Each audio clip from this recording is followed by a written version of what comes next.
मेरा कर्म ही मेरा भाग्य है ऐसा मानकर काम करने वाला कभी हारता नाही। जर आपण एकाच दिवशी 200 रुपयाचा माठ आणि 200 रुपयाचे बुके घेऊन आलो आणि घरी आल्यावर अचानक तो माठ फुटला तर आपल्याला अतिशय दुःख होते।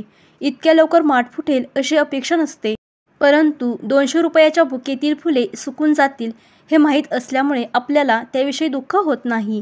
आयुष्यही असेच आहे, ज्याच्याकडून आपण जेवढी अपेक्षा ठेवतो तेवढेच दुःख त्याच्याकडून वाटायला येते आणि ज्याच्याकडून अपेक्षा कमी त्याच्याकडून फारसे दुःख वाटायला येत नाही।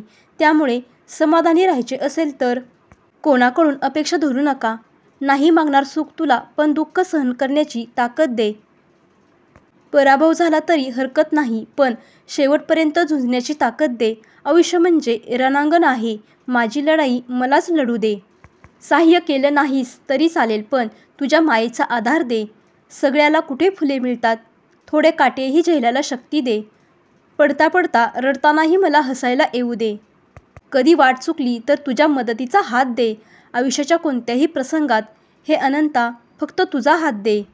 वृद्धाश्रमातून एका मातेने आपल्या मुलाला व सुनेला फोन केला तेव्हा कळाले की ते दोघेही कुंभमेळ्यात स्नान करण्याला गेले आहेत, पुण्य कमवायला।